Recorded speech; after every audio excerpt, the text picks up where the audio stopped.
నమస్కారం.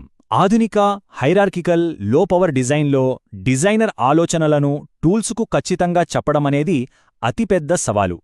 ఈరోజు మనం ఆ సవాలును అధిగమించడానికి ఉపయోగపడే ఒక కీలకమైన కమాండ్ గురించి లోతుగా తెలుసుకోబోతున్నాం. దాని పేరే సెట్ డిజైన్ యాట్రిబ్యూట్స్. ఇది లో పవర్ ఫ్లోలో అత్యంత శక్తివంతమైన కమాండ్స్లో ఒకటి అని చెప్పొచ్చు. ఇక్కడొక ప్రాథమిక సమస్యను చూద్దాం. మన ఆర్టీఎల్ కోడ్ అంటే మనం రాసే వెరిలాగ్ లేదా VHDL సర్క్యూట్ యొక్క లాజిక్ను అద్భుతంగా వివరిస్తుంది, కానీ దాని వెనుకున్న ఉద్దేశాన్ని మాత్రం చెప్పలేదు. ఉదాహరణకు, ఒక బ్లాక్ అనేది బయటి నుండి కొన్న ఒక ఫిక్స్డ్ ఐపీనా, లేక మనం సింథసైజ్ చేయాల్సిన కోడా? ఈ చిన్న విషయం టూల్కి తెలియకపోతే అది తప్పుడు నిర్ణయాలు తీసుకుంటుంది. సరిగ్గా ఇక్కడే మనకు మెటాడేటా అనేది అవసరం పడుతుంది. ఈ సమస్యకు యూపీఎఫ్ మనకు అందించిన సమాధానమే సెట్ డిజైన్ యాట్రిబ్యూట్స్.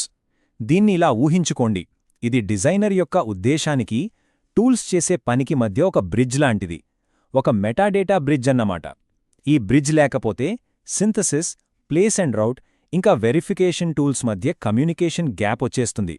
ఈ కమాండ్ ద్వారా మనం ఆ గందరగోళాన్ని పూర్తిగా నివారించి వాటికి స్పష్టమైన ఆదేశాలిస్తాం.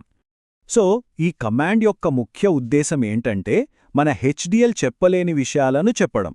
అంటే ఒక బ్లాక్ యొక్క భౌతిక స్వభావాన్ని నిర్వచించడం, టూల్స్ దానితో ఎలా ప్రవర్తించాలో చెప్పడం, దాని పవర్ మేనేజ్మెంట్ స్ట్రాటజీని నియంత్రించడం, ఇలాంటివన్నీ. సింపుల్గా చెప్పాలంటే మన డిజైన్లోని ప్రతి భాగానికి ఒక గుర్తింపు కార్డు ఇవ్వడం లాంటిది. ఇప్పుడు ఈ స్లైడ్లో మనం చాలా ఆసక్తికరమైన విషయాన్ని చూడొచ్చు. ఈ యాట్రిబ్యూట్స్ను మనం దేనికి అప్లై చేస్తున్నామనేది చాలా ముఖ్యం. మైనస్ ఎలిమెంట్స్ వాడినప్పుడు మనం డిజైన్లో ఉన్న ఒక నిర్దిష్ట ఇన్స్టెన్స్ను, అంటే ఇక్కడ CPU కోర్ 0ను పాయింట్ చేస్తున్నాం. ఇది పార్కింగ్లో ఒక నిర్దిష్ట కారును చూపించడం లాంటిది. అదే మైనస్ మోడల్స్ వాడితే మనం SRAM మ్యాక్రో అనే మాడ్యూల్ యొక్క బ్లూప్రింట్కే ఈ లక్షణాన్ని జతచేస్తున్నాం. దీనివల్ల ఏమవుతుందంటే, ఆ బ్లూప్రింట్ వాడి తయారు చేసిన ప్రతి ఇన్స్టెన్స్కు ఆ లక్షణం ఆటోమేటిక్గా వర్తిస్తుంది. పెద్ద పెద్ద సోర్సెస్లో ఇది చాలా సాధారణంగా జరుగుతుంది. మనం ఒక పెద్ద బ్లాక్ మొత్తానికి ఒక నియమాన్ని అప్లై చేయాలనుకుంటాం, కానీ అందులో ఉన్న ఒక చిన్న భాగాన్ని మాత్రం మినహాయించాల్సి ఉంటుంది. ఉదాహరణకు, మొత్తం CPU బ్లాక్కు ఒక రూల్ పెట్టి దానిలోని క్యాష్ కంట్రోలర్ను మాత్రం వదిలేయాలనుకోవచ్చు. అటువంటి సందర్భాలలో ఈ ఎక్స్క్లూడ్ ఎలిమెంట్స్ మనకు చాలా ఖచ్చితమైన కంట్రోల్ ఇస్తుంది. సరే, ఇప్పుడు ఈ కమాండ్ యొక్క అత్యంత కీలకమైన ఉపయోగాలలో ఒకదానిని చూద్దాం. అదేంటంటే, టూల్స్కు అవి ఏ రకమైన IP బ్లాకులతో పనిచేస్తున్నాయో సరిగ్గా చెప్పటం. లో పవర్ ఫ్లోలో ఇది చాలా ముఖ్యమైన దశ. ఇక్కడ చేసే చిన్న పొరపాటు కూడా టేపౌట్ సమయంలో పెద్ద సమస్యలకు దారితీస్తుంది. ఈ రెండింటి మధ్య తేడాను అర్థం చేసుకోవడం చాలా ముఖ్యం. సాఫ్ట్ మ్యాక్రో అంటే అది కేవలం RTL కోడ్. సింథసిస్ టూల్ దాన్ని తనకి నచ్చినట్టుగా ఆప్టిమైజ్ చేసి గేట్స్గా మార్చగలదు. కానీ హార్డ్ మ్యాక్రో అలా కాదు. అది ఇప్పటికే ఫిజికల్గా డిజైన్ చేయబడిన ఒక స్థిరమైన బ్లాక్. ఒకవేళ పొరపాటున ఒక హార్డ్ మ్యాక్రోను సాఫ్ట్ మ్యాక్రో అని చెబితే, సింథసిస్ టూల్ దాని లోపలి లాజిక్ను ఆప్టిమైజ్ చేయడానికి ప్రయత్నించి మొత్తం డిజైన్ను పాడు చేస్తుంది. ఇది విపత్తుతో సమానం. ఇక్కడ కనిపిస్తున్న ఎంబెడెడ్ SRAM ఒక హార్డ్ మ్యాక్రోకు పర్ఫెక్ట్ ఉదాహరణ. ఇంప్లిమెంటేషన్ టూల్స్ దీన్ని ఒక బ్లాక్ బాక్స్ లాగా చూడాలి, అంతే. దాని పిన్లకు ఎలా కనెక్ట్ చేయాలో, దానికి పవర్ ఎలా ఇవ్వాలో మాత్రమే టూల్ తెలుసుకోవాలి. దాని లోపలున్న నిర్మాణాన్ని మార్చే అధికారం టూల్కు అస్సలు లేదు. ఈ విషయాన్ని మనం టూల్కు స్పష్టంగా చెప్పడానికే -IS_hard_macro అనే ఫ్లాగ్ వాడతాం. ఇవి అడ్వాన్స్డ్ ఫ్లోలలో వాడే చాలా ముఖ్యమైన స్విచ్లు. IS రీఫైనబుల్ మ్యాక్రో అంటే ఒక IP ప్రొవైడర్ ఇచ్చిన బేస్ పవర్ ఇంటెంట్ను SOC ఇంటిగ్రేటర్ తన టాప్ లెవెల్ అవసరాలకు తగ్గట్టు మార్చుకోవచ్చు, లేదా మరిన్ని వివరాలు జోడించొచ్చు అన్నమాట. ఇక IS పవర్ అవేర్ మోడల్ అనేది వెరిఫికేషన్ కోసం. ఇది సిమ్యులేటర్కు ఈ మోడల్కు పవర్ స్టేట్స్ గురించి ఆల్రెడీ తెలుసు కాబట్టి దాని పనిలో అనవసరంగా జోక్యం చేసుకోకు అని చెప్పడం లాంటిది. సరే, ఇప్పటివరకు మనం IPలను ఎలా వర్గీకరించాలో చూశాం. ఇప్పుడు అసలైన మజా చూద్దాం. మనం రాసే ఈ యాట్రిబ్యూట్స్ ఉపయోగించి చిప్ యొక్క ఫిజికల్ లేఅవుట్ను, అంటే దాని భౌతిక నిర్మాణాన్ని ఎలా నిర్దేశిస్తామో చూద్దాం. డిజైన్ ఇంప్లిమెంటేషన్ చేసేవాళ్లకు ఈ వ్యూ బాగా తెలుసుంటుంది. చూడండి, మనం UPF ఫైల్లో రాసే కమాండ్స్ కేవలం టెక్స్ట్ కాదు, అవి ఈ విధంగా రంగురంగుల సరిహద్దులుగా ఫిజికల్ బ్లాక్స్గా ప్రాణం పోసుకుంటాయి.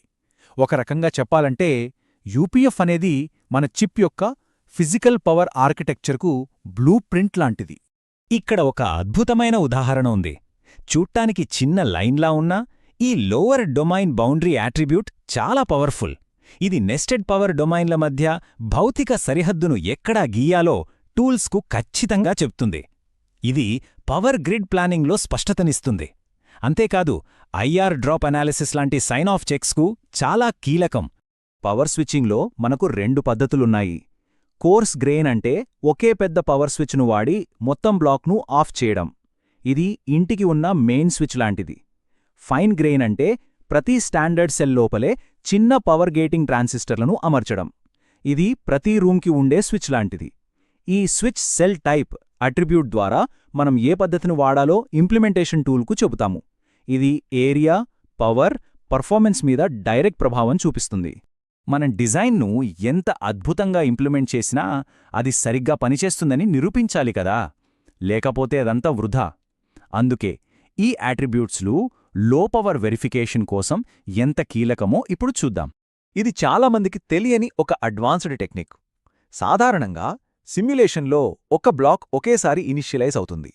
కానీ పవర్ గేటింగ్ ఉన్న డిజైన్లో బ్లాక్ పవర్ ఆఫ్ అయి మళ్లీ పవర్ ఆన్ అయినప్పుడు అది సరిగ్గా రీఇనిషియలైజ్ అవ్వాలి. ఈ క్యూపీఏ రీప్లే ఇనిట్ అట్రిబ్యూట్ ఏం చేస్తుందంటే పవర్ అప్ సైకిల్ వచ్చిన ప్రతిసారి ఇనిషియలైజేషన్ బ్లాక్ని తిరిగి ఎగ్జిక్యూట్ చేయమని సిమ్యులేటర్ను బలవంతం చేస్తుంది. ఎస్రామ్ల వంటి మెమరీలకు ఇది చాలా చాలా అవసరం. కొన్నిసార్లు వెరిఫికేషన్లో ఒక విచిత్రమైన బగ్ వస్తుంది. దాన్ని ఐసోలేట్ చేయడానికి మనం కొన్ని బ్లాక్ల మీద పవర్ ఎవేర్ ఎఫెక్ట్స్ను తాత్కాలికంగా ఆపాలనుకుంటాం. అప్పుడు ఈ యూపీఎఫ్ డోంట్ టచ్ అట్రిబ్యూట్ ఒక శక్తివంతమైన డీబగ్గింగ్ ఆయుధంలా పనిచేస్తుంది. ఇది టూల్స్కు ఈ బ్లాక్ను ప్రస్తుతానికి వదిలేయండి, దానిపై కరప్షన్ మోడలింగ్ చెయ్యొద్దు అని చెబుతుంది. కాబట్టి మనం మొత్తం VLSI డిజైన్ ఫ్లోలో ఈ కమాండ్ ప్రయాణాన్ని చూస్తే ఈ 4 స్పష్టమైన దశలు కనిపిస్తాయి. ఫస్ట్, ఐపీ స్వభావాన్ని నిర్వచించడం. తర్వాత మన ఉద్దేశాన్ని ఖచ్చితంగా టార్గెట్ చేయడం. ఆ తర్వాత ఫిజికల్ నిర్మాణానికి దారి చూపించడం. ఫైనల్గా వెరిఫికేషన్ను కంట్రోల్ చేయడం. ఈ ఫ్లోను అనుసరిస్తే చాలా సమస్యలను మనం ముందే నివారించవచ్చు. ఈ మొత్తం విశ్లేషణ నుండి మనం గుర్తుంచుకోవలసిన ముఖ్యమైన విషయాలను ఈ టేబుల్ చూపిస్తుంది. ఐఎస్ కోర్ మ్యాక్రో మన ఐపీని రక్షిస్తుంది. ఐఎస్ సాఫ్ట్ మ్యాక్రో మన ఆర్టీఎల్ను గుర్తిస్తుంది. లోవర్ డొమైన్ బౌండరీ ఫిజికల్ నిర్మాణాన్ని నిర్దేశిస్తుంది.